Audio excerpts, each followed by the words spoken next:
I think Napa Valley, I hate being so anti-USA, right? I think Napa's massively overvalued. I think Priorat in Spain is overpriced. The wines there tend to get into that $60 to $80 range. I think that there's parts of Bordeaux that are overrated. I think the left bank overshadowing the right bank, meaning Pauillac and the Medoc, those kind of wines, Saint Estèphe, those kind of wines tend to get more reputation than maybe a Saint Emilion and Pomerol. I think it's a mistake. I think there's a lot of places that get a Barossa Valley. I mean, I like it, but it's not insane. So I think there's a substantial Tuscan. I should have started with. I mean, I think Super Tuscans in Tuscany can get very overrated. I mean, so many of those wines start at $60, $70 a bottle, and I think that's insanity. So, I think there's a lot.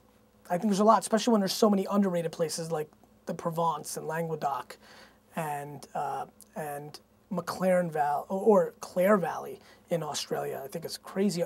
Okanagan in Canada, Baja California, Mexico. So it's interesting. Yellowtail gets blamed for something that was happening also with Robert Parker and Jay Miller's impact on Australia. Let me explain what I mean by that. Robert Parker's the, gorilla in the room, very important wine critic, and he started rating a lot of Australian wines that were under $20, 92, 93, 94 points, the Marquis Phillips stuff, Ball Buster from Tate. I mean, there was wines that getting big scores under 20 bucks, and so consumers started saying, well, why am I going to spend 50 when I can spend 20? And I think Yellowtail came out at the same time, had this big marketing push, became this huge brand, and created a scenario where people blamed Yellowtail for everybody thinking Australia was a $10 price range category. So all the premium Australian producers really got hurt in that period. But it was really because the Parker scores and the economy was starting to soften. And Spain and Portugal were coming on strong with $8 wines. I think it was a perfect storm that Yellowtail gets blamed for. So Yellowtail is executed on something that's always worked in the US, which is good marketing and a little bit of sweetness. They have a little bit more sugar levels in those Aussie wines and so people like that.